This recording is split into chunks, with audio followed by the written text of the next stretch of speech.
বিগত সরকারের ঋণের বোঝা বয়ে বেড়াতে হচ্ছে এই সরকারকেও। ভাবুন একবার, এই সরকারকে আগের সরকারের ঋণের বোঝা বয়ে বেড়াতে হচ্ছে, তাহলে কি করে উন্নয়ন হবে?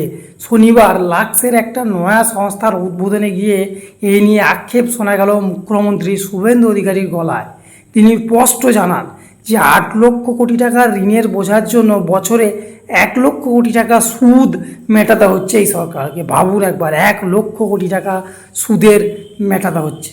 শিল্পপতিদের আশ্বস্ত করে মুখ্যমন্ত্রী ঘোষণা করেন যে 100 কোটি টাকার বিনিয়োগ করলে কোনো স্থানীয় স্তরের বিভিন্ন অনুমোদনের প্রয়োজন হবে না। ডানকুনিতে হুঁশিয়ারি শিল্পে 600 কোটি টাকার বিনিয়োগ করছে লাক্স। ওই দিন তারই শিলান্যাস করেন মুখ্যমন্ত্রী শুভেন্দু অধিকারী। ছিলেন শিল্পপতি তাপস রায়, শুরু করে শ্রমমন্ত্রী অর্জুন সিং, বিজেপি রাজ্য সভাপতি শ্রমিক ভট্টাচার্য সহ অনেকেই। আর সেই অনুষ্ঠানেই মুখ্যমন্ত্রী রাজ্যের শিল্প ভবিষ্যৎ নিয়ে এক গুচ্ছ প্রতিশ্রুতির কথা বলেন।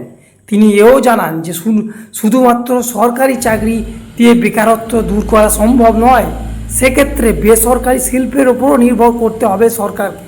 এমনকি রাজ্যের রাজস্ব বাড়ানোয় সরকারের কাছে মূল চ্যালেঞ্জ হয়ে দাঁড়িয়েছে এই মুহূর্তে।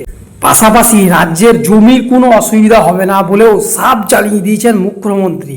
তার কথায়, আমরা সরাসরি জমি কেনার নীতি তৈরি করেছি, যেখানে সীমান্ত এলাকায় সরাসরি জমি কিনে বিএসএফকে দেওয়া হয়েছে, সেটা শিল্পের ক্ষেত্রেও মেনে চলব।